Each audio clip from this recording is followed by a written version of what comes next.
이 연말을 앞두고 우리 사회는 나눔으로 전해지는 따뜻한 소식이 있는가 하면 연예계, 정치권 등에서 들리는 시끌벅적한 이야기도 들려오고 있습니다.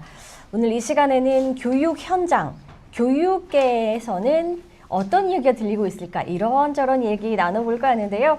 최윤홍 부산시 전 부교육감과 함께하도록 하겠습니다. 어서 오십시오. 안녕하세요. 연말이라 어느 때보다 바쁘시죠? 예, 좀 바쁘네요, 요즘. 네, 요즘 뭐 하루에 뭐 몇 시부터 몇 시까지 뭐 정말 많은 활동들이 있을 건데 연말에 좀 기억나는 근황을 좀 듣고 싶은데요. 얼마 전에 특수학교 학부모들께서 네. 저를 오라고 해서 특수학교 정책에 대해서 간담회를 했었는데 그게 가장 기억에 지금 남습니다. 오, 간담회라고 하면은 어느 대안까지 저희가 도출을 기대를 하잖아요. 어떤 부분에 대한 이야기들이 좀 오갔을까요? 좀 궁금한데요. 그 특수학교 학부모들 간담회 한 이유가 우리도 오후에 행사를 하고 싶다. 오후에 행사요? 예, 그렇습니다. 어떤 부분인지 전혀 감이 안 오는. 잘 모르시죠? 네. 그동안에 특수학교 학부모들이 하루 일과를 말씀을 드리면은 아침에 일어나서 우리 애들을 챙겨서 학교를 보냅니다. 네. 그리고 행사가 있으면은 급하게 또 챙겨서 뭐 10시나 10시 반에 행사를 갑니다. 예를 들면은 얼마 전에 학부모 체육대회가 있었는데 기장체육관에서 10시 반에 있었습니다. 네. 그러면은 저 명지나 이쪽에 사는 학부모들은 얼마나 바쁘게 아침에 움직였을까요? 그렇죠. 그죠? 그리고 나서 이제 행사를 마치고 나면은 보통 12시 되면은 오후에 애들이 하교를 하지 않습니까? 네. 이 하교를 하면은 돌봐줄 수 있는 사람이 부모님밖에 없습니다. 그러면 행사 마치자마자 밥도 제대로 못 챙겨 먹고 다시 집으로 애들 돌보러 가야 되죠. 네. 그러면은 오후나 저녁 행사는 아예 불가능합니다. 그래서 우리 사회가 이런 부분에 대해서 너무나 당연하게 받아들였고 네. 또 당연히 그렇게 한다고 생각을 하고 있었는데 그 하두를 제가 끄집어내었죠. 그래 그분들에게도 오후나 저녁에 행사를 할 수 있는 시간을 보장해 줘야 된다. 우리 사회가 네. 그런 내용이었습니다. 저희가 첫 시작부터 조금 편하게 질문 드리려고 했는데 벌써 이제 뭐 간담회를 하고 정책 이야기까지 이어지는 것 같은데 여기서 나오는 이제 대안 같은 것들도 있었을까요? 그러니까 그때 저희들이 논의된 게 늘봄이나 돌봄을 특수학교도 빨리 시행을 해줘야 된다. 오후 지금 초등학교 1, 2학년은 오후 8시까지 학교에서 네. 늘봄을 해주지 않습니까? 그런 것처럼 특수학교도 같이 해줘야 된다. 그래서 그 부분에 대해서 저도 반성을 좀 많이 했습니다. 이 늘봄학교라고 하면 우리가 그 교육청에 계실 때 늘봄학교가 부산에서 정말 확대됐다라는 이런 소식들을 많이 접해서 우리 학부모님들이 정말 좋아하셨던 기억이 있는데 그 당시에가 좀 부족했었던 면이 있었나 봐요. 그러니까 제가 처음에 늘봄을 설계할 때 초등학교 1학년, 2학년부터 설계를 했었는데 네. 현장에 막상 나와서 보니 그게 그 자체가 저도 좀 생각이 짧았다. 오히려 초등학교 1, 2학년보다 유치원이나 특수학생들이 먼저 도입이 됐어야 되는데 사실은 그 이후에 일반 학생들 도입되는 게 네. 제가 볼 땐 바람직하지 않았나. 그 부분은 사실 그 당시에는 전혀 제가 생각을 못했습니다. 이렇게 교육청에 있을 때보다 밖에 나오셔서 배우시고 조금 더 이제 학습하시는 부분이 더 많은 의미 있는 시간이었던 것 같아요. 다음에 이제 내년부터는 이 늘봄 확대가 조금 더 사각지대를 포함한 많은 곳에서 이제 확대가 되길 바라는 마음이 크실 것 같습니다. 네, 그래서 그때 학부모님들하고 뭐 제가 마지막 토론회 때 그런 말씀을 드렸습니다. 제가 어디에 있든 또 우리 학부모님들과 함께 제가 도와드릴 수 있는 역할은 또 도와드리고 제가 할 수 있는 역할은 하겠다. 이런 말씀을 드렸습니다. 네. 이 교육청에 계실 때라는 제가 표현을 한 몇 번을 썼는데 조금 마음 아프실 것 같아요. 제가. 아니, 제 스스로 자책도 되고 네. 좀 아쉬운 측면이 많죠. 자, 그러면은 제가 앞서서 우리 사회에 지금 따뜻한 이야기도 있고 시끌벅적한 이야기도 있다라고 하는데 바로 좀 저희가 시끌벅적한 이야기로 좀 넘어가도 될까요? 예. 저희가 예전 교육감 선거 때 이야기를 많은 분들이 오해하시는 부분도 분명히 있으실 것 같아서 한 번은 조금 짚고 넘어가야 되지 않나라는 부분이 있어요. 지난번 교육감 선거 때 그때 저희가 이제 뒷얘기 에피소드를 직접적으로 그 당시 후보님께 들은 적이 없는 것 같아요. 그 당시 많은 소식들이 전해지면서 뭐 가짜 뉴스도 있었고요. 뭐 팩트이긴 하지만은 오해가 이제 와전이 된 부분도 있었는데, 자, 그 당시에 지금 돌이켜 봐서 지금의 뭐 소회는 어떠세요? 이유야 어찌되었든 결과적으로 보수 단일화가 실패해서 진보 쪽에서 교육감이 되셨고, 뭐 결과적으로 어느 누구도 단일화에 대해서 책임이 없다고 할 수 없습니다. 저 네. 또한 마찬가지로 책임 있고 거기에 대해서 책임을 통감하고 있습니다. 근데 그 당시에 선거에 출마를 하실 때 그때는 정말 우리 교육계 부산에서 교육 발전을 위해서 조금 더 큰 일을 하고 싶다라는 그 마음이 가장 크셨던 건 맞으셨어요? 예, 제가 그때 5년 정도 남겨놓고 나왔었는데 네. 그 나오는 걸 결심했을 때 사실 뭐 직이나 또 연봉 이런 게 아니었거든요. 충분히 제가 직위도 높았고 연봉도 많았습니다. 네. 그럼에도 불구하고 공무원 5년을 제가 두고 나온 이유는 부산 교육을 정말 한번 전국 최고로 한번 만들어 봐야 되겠다. 이런 생각을 가지고 있었고, 만일에 제가 공무원을 계속 했으면 부산시 교육청에 있지 않고 아마 교육부나 타 시도로 갔겠죠, 지금은. 그래서 정말 부산을 한번 바꿔보고 싶다. 이런 생각을 가지고 제가 그때 그런 결심을 하게 되었습니다. 정말 이 5년이라는 임기를 놔두고서 그런 결심을 했다는 부분에 대해서 많은 분들이 그 당시에 좋은 마음으로 받아주셨으면 좋았을 텐데라는 아쉬움도 남으셨을 것 같아요. 근데 저는 여기서 궁금한 게 사실 교육감 후보들이 정말 그 당시에도 많았잖아요. 내년 지선 때도 분명 정말 많은 후보들이 등장을 할 거라고 보고 있어요. 그런데 여기서 우리가 분명히 지금 단일화라는 이야기를 쓰고 있어요. 이 단일화라는 게 저는 첫 번째로 궁금한 게 이 단일화를 하는 기구가 있었단 말이에요. 예. 그 단일화라는 기구가 정말 저희가 뭐 합법 불법을 따지지는 않지만 그게 정말 의미 있는 기구일까부터의 저는 시작점이라고 생각을 하는데 거기에 대해서 어떻게 보세요? 물론 뭐 그렇게 보는 측면도 있긴 하지만은 그렇지만 또 누군가 나서서 해줘야 되는데 그런 일들을 다른 분들이 안 나서주니까 그분들이 나서주셔서 저는 그렇게 진행된 걸로 알고 있고 또 그렇게 나서주신 거에 대해서는 저는 충분히 감사를 드려야 된다고 생각합니다. 지금 이렇게 이제 활동을 하시고 뭐 교육 현장에 나오셔서 언제까지 내가 할 수 있을 때까지 부산 교육 발전을 위해서 힘쓰겠다라고 이제 계속 활동을 하고 계시잖아요. 예.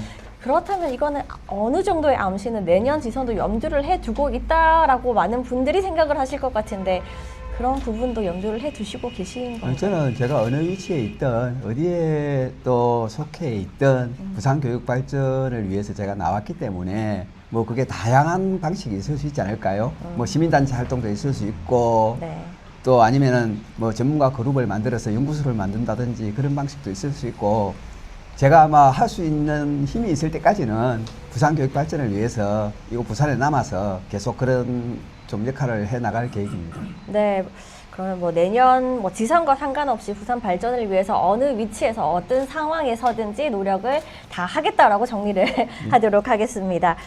저 지금 지난 이제 보궐선거로 인해서 교육감이 바뀌었어요. 거기에 대한 평가를 짧게 좀 부탁드릴게요. 어찌되었든 부산 시민이 선택하신 분이니까 그 부분에 대해서는 존중을 해줘야 되는데 네. 조금 아쉬운 측면이 좀 많습니다. 어떤 부분이 가장 아쉬울까요? 그 전에 했던 뭐 전국을 강타한 아침 체인지나 네. 또 학력 관련 정책들이나 또 영수 캠프 이런 정책들이 앞 교육감이 했다고 해서인지는 모르겠는데 그런 사업들이 축소되거나 폐지되는 걸 보면서 아 이건 좀 아니지 않냐. 물론 그 정책들이 다 잘 됐다고는 생각하지 않습니다.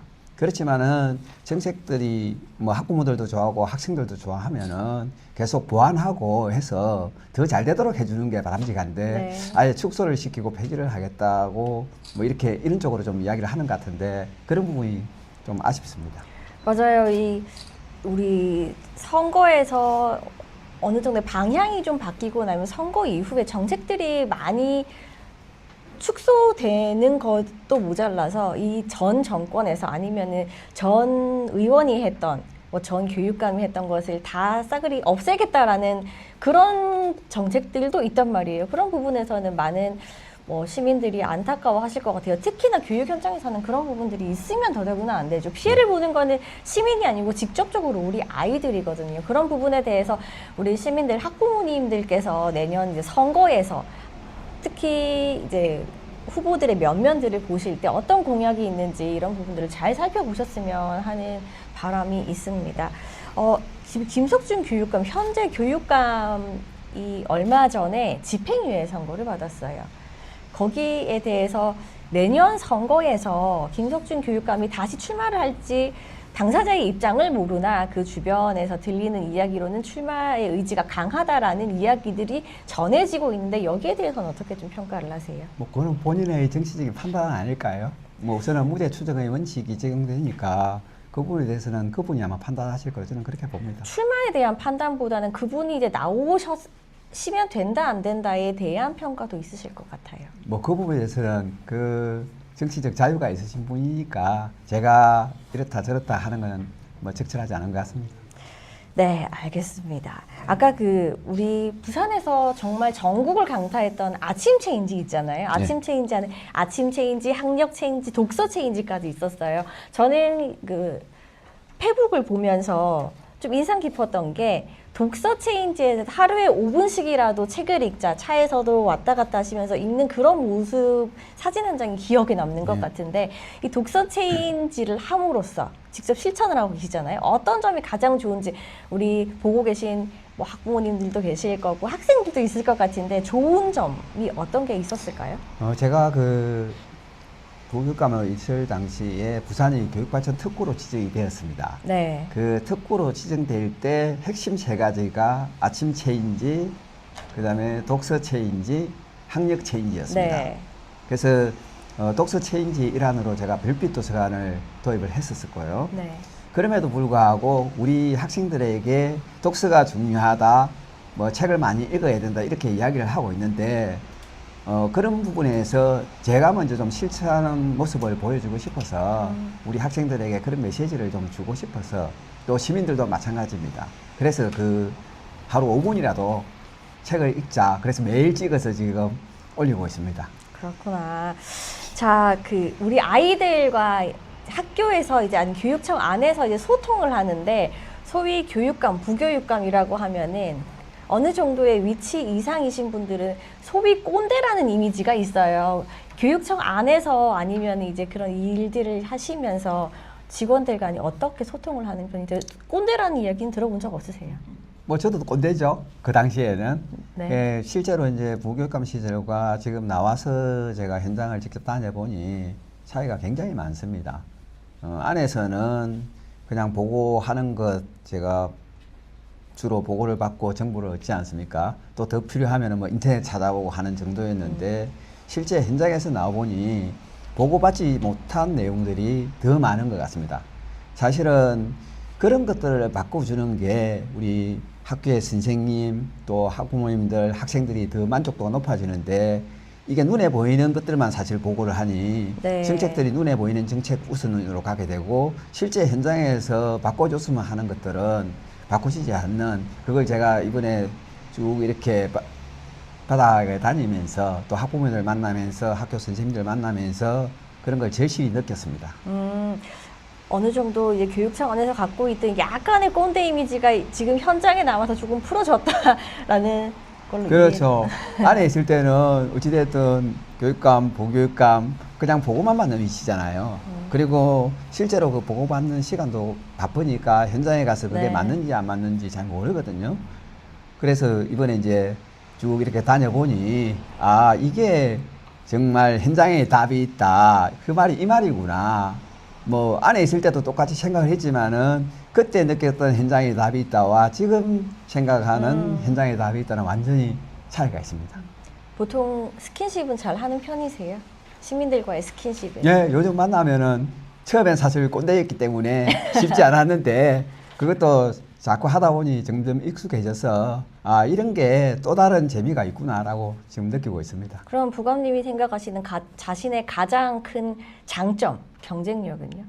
어찌되었든 제가 35년 정도를 교육 정책을 담당해 왔습니다. 그래서 무엇보다도 그런 문제들을 어떻게 앞으로 해결할 것인지에 대해서는 제가 누구보다도 잘할 수 있을 거라 생각하고, 물론 제가 집행을 하는 위치에 있지는 않잖아요. 그렇지만은 또 의회에 가서 설득도 하고 필요하면 국회 가서도 설득을 하고 이런 역할들은 제가 할 수 있거든요. 그래서 그런 부분에 대해서는 제가 누구보다도 교육 정책에 대해서 잘 할 수 있도록 또 제대로 할 수 있도록 하는 그런 생각은 누구보다도 잘한다고 생각합니다. 이런 답변들을 통틀어 봤을 때 교육 행정가 출신의 교육감이 필요하다라는 부분에 대해서 정리를 할 수 있을 것 같아요. 제가 교육 행정이라고 하기보다는 제가 주로 했던 업무들이 교육 정책 부분이었거든요. 네. 그러니까 6급 때부터 지금까지 우리나라 교육 정책을 담당해야 하기 때문에 이 정책들이 큰 정책도 있겠지만은 또 아주 작은 정책들도 사실 현장에서 소중하잖아요. 네. 이런 부분들에 대해서 뭐 제가 좀 강점이 있지 않을까 하는 생각입니다.